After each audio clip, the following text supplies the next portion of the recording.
जेव्हा शाहू महाराजांची उमेदवारी जाहीर झाली तेव्हा तुम्ही पाहिलं असेल की भटक्या विमुक्त जमातीच्या लोकांनी त्यांना पाठिंबा दिला, दलित संघटनांनी पाठिंबा दिला, मुस्लिम समाजाने पाठिंबा दिला, खाटीक समाजाने दिला. अशा पद्धतीनं पाठिंबा देण्याची पद्धत शाहू महाराजांचा जो कनेक्ट आहे, कारण तो गेली अनेक वर्षापासूनचा आहे. सर्वत्र अशी तक्रार का आहे? कारण माढ्यामध्ये सुद्धा ती तक्रार आहे, इथेही तक्रार आहे, सांगलीमध्ये तक्रार आहे, ती हातकणंगल्यात आहे, ती इथं संजय मंडलिकांच्या बाबतीत सुद्धा दिसून येते. कारण सर्वत्र सार्वत्रिक अनुभव जो येतो किंवा लोक म्हणतात की खासदारांचा संपर्क कमी आहे किंवा त्यांच्याकडनं काही कामं फारशी झाली नाहीत. मूळ शिवसेना ही उद्धव ठाकरेंकडे होती आणि त्यांची ती काढून घेण्यात आली, अशी एक चर्चा सर्वत्र आहे. खेड्यापाड्यामध्ये शाहू महाराजांबद्दल असलेली एक सहानुभूती, दुसऱ्या बाजूनं संजय मंडलिक त्यांच्या वडिलांचंही नाव आहे, त्यांची गुडविल त्यांच्या सोबत आहे आणि म्हणून मला वाटतं की ही तशी तुल्यबळ लढत आहे.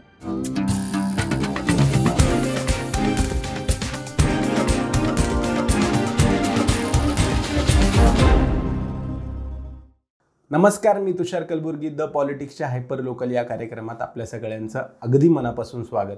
आजचा विषय आहे कोल्हापूर लोकसभा मतदारसंघ. कोल्हापूर लोकसभेत शाहू महाराज उभे राहिल्यानंतर या निवडणुकीला एक वेगळं महत्त्व प्राप्त झालं आहे. श्रीमंत शाहू महाराज विरुद्ध संजय मंडलिक अशी थेट लढत होणार आहे. या लढतीत कोणाचं पारडं जड आहे यावर बोलण्यासाठी आज आपल्यासोबत आहेत दैनिक लोकमत कोल्हापूरचे निवासी संपादक वसंत भोसले सर. सर, स्वागत आहे आपलं. नमस्कार. श्रीमंत शाहू महाराज यांची उमेदवारी जाहीर झाल्यानंतर विरोधकांनी असं सांगितलं की त्यांच्यावर टीका करणार नाही, वैयक्तिक टीका करणार नाही. पण आठवड्याभरानंतरच मंडलिकांनी त्यांचं दत्तक प्रकरण उकरून काढलं. या दत्तक प्रकरणाचा निवडणुकीवर कसा परिणाम होईल, या दत्तक प्रकरणाचा शाहू महाराजांना फटका बसेल का? या वादाचा फारसा निवडणुकीवर परिणाम होणार नाही, कारण ती वस्तुस्थिती आहे. राजघराण्यामध्ये दत्तक प्रकरण असणं किंवा दत्तक होणं, दत्तक येणं ही खूप जुनी परंपरा आहे आणि कोल्हापूरमध्ये सुद्धा ती परंपरा आहे. आत्ताचे शाहू महाराज आहेत त्यांचे दत्तक पालक जे होते शहाजी महाराज, ते सुद्धा दत्तक आले होते आणि मूळ शाहू महाराज राजश्री छत्रपती शाहू महाराज देखील कागलच्या घराण्यातून दत्तक आले होते. त्यामुळे हा मुद्दा उपस्थित होणार, पण तो काही मुद्दा फारसा चर्चेचा किंवा राजकीय डावपेचाचा, राजकीय टीकेचा होऊ शकत नाही, कारण दत्तक येण्याची परंपरा ही पूर्वीपासून आहे. त्यामुळे मला वाटत नाही की त्याचा काही फारसा परिणाम होईल. तो मुद्दा उपस्थित होणार हे अगोदरच वाटत होतं. तो उपस्थित झाल्यानंतर 2 दिवसात तो मुद्दा संपला देखील. कारण दत्तक घेणं हे काही आता चूक काही नाही आहे. दत्तक घेणं देणं हे पूर्वीपासूनची ही परंपरा राहिलेली आहे आणि त्याला कोल्हापूरचं राजघराणं देखील अपवाद नाही आहे. शाहू महाराज यांची उमेदवारी जाहीर झाल्यानंतर वंचित बहुजन आघाडीने त्यांना पाठिंबा दर्शवला, पाठोपाठ MIMनेही पाठिंबा दर्शवला. याचा शाहू महाराजांना काही फायदा होईल का? वंचितची ताकद वंचितला मानणारा एक वर्ग आहे. मागच्या निवडणुकीत तुम्ही पाहिलं असेल की वंचितने सायझेबल वोट ज्याला म्हणून घेतलं होतं आणि हातकणंगले, शेजारच्या हातकणंगले लोकसभा मतदारसंघात तर वंचितच्या उमेदवारामुळं त्यांनी घेतलेली 2.25 लाख मतांच्यामुळं तिथलं राजकीय गणितच बदलून गेलं होतं. वंचितचा उमेदवार नसता तर कदाचित स्वाभिमानी शेतकरी संघटनेचे उमेदवार राजू शेट्टी विजयी सुद्धा झाले असते किंवा ती सर्व मतं काही त्यांना मिळाली असते, असंही नाही आहे. पण तिथं गणित बदललं. कोल्हापूरमध्ये वंचितची थोडी ताकद आहे. प्रकाश आंबेडकर यांना मानणारी आहे. आंबेडकर चळवळीतले काही लोक आहेत ज्यांचा कायमच शाहू महाराजांच्या बरोबर किंवा शाहू विचाराबरोबर जवळीकता आहे. त्यामुळेच त्यांनी शाहू महाराज स्वतः उभे राहिल्यामुळे त्यांनी यावेळेला पाठिंबा दिलेला दिसतोय. MIMचा विचार जर केला तर MIMचा काही पाठिंबा देण्याचा घेण्याचा असा काही प्रश्न नव्हता आणि MIMची ताकद इथे नाही, अस्तित्वही नाही आहे. आणि इथला मुस्लिम समाज ज्या MIMची मुख्य विचारधारा ही मुस्लिम समाजाच्या बरोबरी जाणारी आहे असं म्हटलं जातं. तर MIMला मानणारा इथला मुस्लिम वर्ग नाही. इथला मुस्लिम वर्ग हा पुरोगामी आहे, शाहू महाराजांच्या बरोबर काम करणारा आहे. 100 वर्षापूर्वी शाहू महाराजांनी मुस्लिम बोर्डिंग स्थापन करून त्यांच्या समाजातल्या शिक्षणाची चळवळ त्या काळात सुरू केली होती आणि MIMचा इथं काही प्रभाव अजिबात नाही आहे. कोल्हापुरातल्या 219 माजी नगरसेवकांनी शाहू महाराजांना पाठिंबा दर्शवलाय, तर 105 माजी नगरसेवकांनी संजय मंडलिकांना पाठिंबा दर्शवलाय. यामध्ये शाहू महाराजांना पाठिंबा जास्त दिसतोय. या माजी नगरसेवकांचं पाठिंबा वोटिंगमध्ये तसं कन्वर्ट होईल का? माजी नगरसेवकांचा आणि यांचा फारसा परिणाम होत नाही, किंवा त्यांचं असणं हे त्यांचं जे काही नेटवर्क असतं ते उपयोगी पडतं हे खरं आहे. पण प्रत्येक वेळा त्यांच्या नेटवर्क प्रमाणे, कारण नगरसेवकाची निवडणूक ही वेगळी असते, आमदारकीची निवडणूक वेगळी असते आणि खासदारकीची निवडणूक वेगळी असते. कार्यकर्ते म्हणून, कार्यकर्त्यांचं जाळं म्हणून तुम्हाला ते उपयोगी पडू शकतात.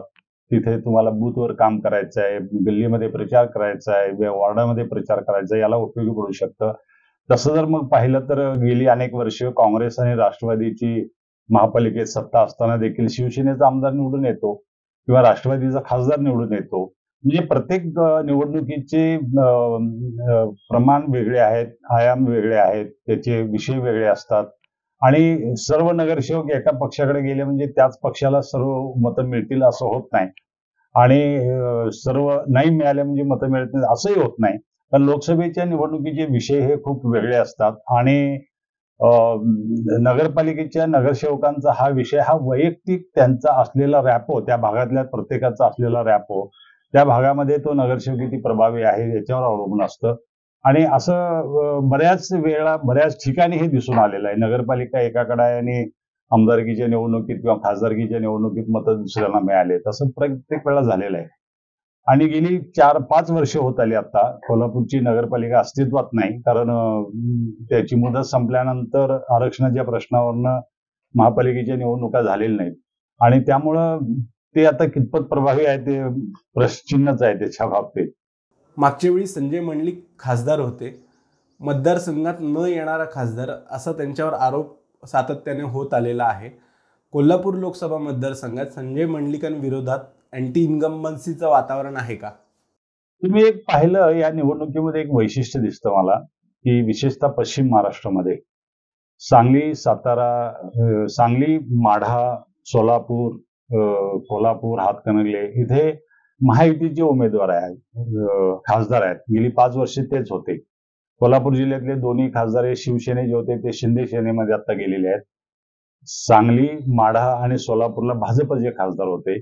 प्रत्येक ठिकाणी ही तक्रार ऐकू येते की संपर्क नाही किंवा त्यांच्याकडून फारसं काही काम झालेलं नाही, असं एक असमाधान व्यक्त करण्याची एकूण लाट आल्यासारखं दिसतं. त्याचं कारण काय असावं याचा मी विचार करतोय. तर त्याच्यामध्ये मला वाटतं की ज्या पद्धतीनं भाजपचं सरकार चालवलं जातं किंवा भाजप पक्ष काम करतो सरकारमध्ये आणि पक्ष म्हणून देखील, ती कुठेतरी केंद्रित आहे आणि केंद्र सरकारच्या हातामध्ये सर्व असल्यामुळं खासदारांना फारसा त्याच्यामध्ये ऍक्टिव्ह रोल करायला फारशी संधी नाही. तरी सुद्धा खासदारांनी आग्रह धरून काही विषय मांडायला पाहिजेत आणि त्या शासनाचे जी काही धोरणं ठरली असतील त्याच्यामध्ये आपल्या भागातले प्रश्न काही त्याच्यामध्ये सोडवता येतील का याची संधी शोधायला पाहिजे. पण दुर्दैवानं मला म्हणता येईल की इथल्या 5ही खासदारांनी, म्हणजे मी सांगितलं तसं कोल्हापूर, हातकणंगले, सांगली, सोलापूर, माढा, ह्या ज्या भाजप आणि महायुतीमधल्या खासदार आहेत त्यांनी फारसं करू शकलेले नाही आहेत. कदाचित ती त्यांच्या कार्यपद्धतीचा भाग असेल, भाजपच्या कार्यपद्धतीचा भाग असेल आणि त्यांना फारसा शे त्याच्यामध्ये नसावा किंवा म्हणणं मांडायला फारसं व्यासपीठ उपलब्ध नसावं, ही एक अडचण त्यांच्यामध्ये दिसते आहे. त्यांना बोलता येत नाही फारसं, कारण उघड भूमिका पण घेता येत नाही. ती बंधनं त्यांच्यावर असावीत असं एक माझं असं मत बनलेलं आहे. कारण सर्वत्र अशी तक्रार का आहे? कारण माढ्यामध्ये सुद्धा ती तक्रार आहे, इथेही तक्रार आहे, सांगलीमध्ये तक्रार आहे, ती हातकणंगल्यात आहे, ती इथं संजय मंडलिकांच्या बाबतीत सुद्धा दिसून येते आणि थोडी ती तक्रार मध्ये थोडंसं तथ्य आहे असं म्हटलं जातं. कारण सर्वत्र सार्वत्रिक अनुभव जो येतो किंवा लोक म्हणतात की खासदारांचा संपर्क कमी आहे किंवा त्यांच्याकडनं काही कामं फारशी झाली नाहीत असं म्हणत असतील लोक, तर ते आपल्याला मान्य करावं लागेल, ते वास्तव आहे असं समजावं लागेल. शिवसेना फुटीनंतर संजय मंडलिक एकनाथ शिंदे सोबत राहिले, पण कोल्हापुरातला शिवसैनिक कोणासोबत आहे? शिंदे की ठाकरे? आणि शिवसेना पक्षफुटीचा येत्या निवडणुकीवर कसा परिणाम होईल? येत्या निवडणुकीत त्याचा थोडासा परिणाम होणार, कारण शिवसेना कसे आहे की शिवसैनिकांचं एक वैशिष्ट्य आहे, त्यांचं राजकारण हे मुख्यतः भावनिक मोठ्या प्रमाणात असतं आणि जिद्दीनं ते काम करतात आणि जिद्दीनं काम करत असताना त्यांच्यामध्ये एक लाट आल्यासारखं ते निर्माण करतात आणि अधिक भावनिक जास्त त्याच्यामध्ये असतं. वैचारिक किंवा विषयावर जाणं किंवा प्रश्नांच्यावर भूमिका मांडणं हे शिवसेनेमध्ये पूर्वीपासून पारंपरिक आहे. कारण शिवसेनेची स्थापनाच मुळात ही अस्मितेवर अवलंबून राहिलेली आहे. आणि आता जी फूट पडली त्याचा निश्चित परिणाम होणार आहे. कारण काही शिवसैनिक किंवा काही उद्धव ठाकरेंना मानणारे आहेत.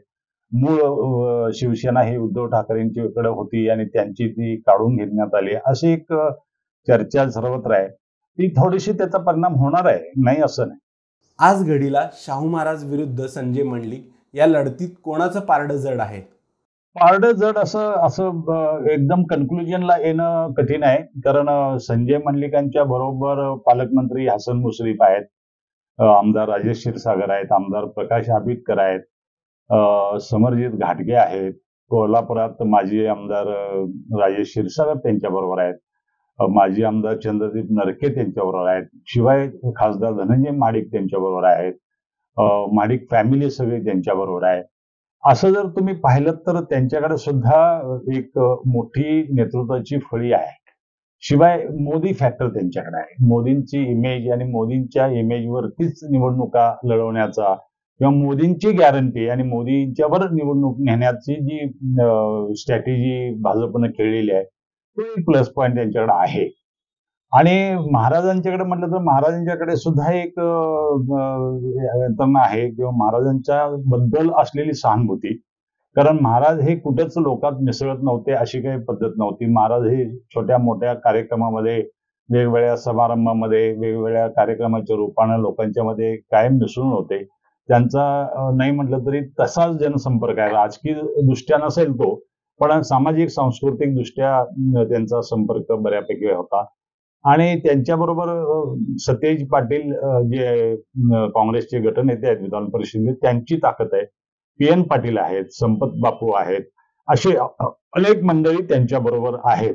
त्यामुळं काँग्रेसचे जिल्ह्यात 4 आमदार आहेत, विधान परिषदेवर 2 आमदार आहेत, असे 6 आमदार आहेत आणि त्यांची ताकद आहे. आणि म्हणून मला असं वाटतं की ह्या आता बघितलं तर ही अत्यंत तुल्यबळ लढत आहे. पारडं जड कुणाचं हे सांगता येत नाही, पण पारडं जड म्हणून कुणाच तरी बाजू मांडण्यासारखी परिस्थिती आज नाही आहे. महाराजांना सहानुभूती आहे का? आहे. शहरामध्ये जो काही एलाइट वर्ग आहे त्याचे सुद्धा सहानुभूती महाराजांच्या बरोबर आहे, कारण त्यांच्यामध्ये उठणं बसणं आहे. सर्वसामान्य माणसांच्या मध्ये आहे. जेव्हा शाहू महाराजांची उमेदवारी जाहीर झाली तेव्हा तुम्ही पाहिलं असेल की भटक्या विमुख जमितीच्या लोकांनी त्यांना पाठिंबा दिला, दलित संघटनांनी पाठिंबा दिला, मुस्लिम समाजाने पाठिंबा दिला, खाटीक समाजाने दिला. अशा पद्धतीनं पाठिंबा देण्याची पद्धत शाहू महाराजांचा जो कनेक्ट आहे, कारण तो गेली अनेक वर्षापासूनचा आहे, तो राजश्री छत्रपती शाहू महाराजांच्या पासून आहे. त्यांना अशा सर्व समाज घटकांना आणून त्यांनी बसवलं, त्यांचं पुनर्वसन केलं, त्यांना कामधंदा दिला, नोकरी दिली, त्यांचं कायमचं पुनर्वसन कसं करता येईल असा प्रयत्न शाहू महाराजांनी त्या काळात केला.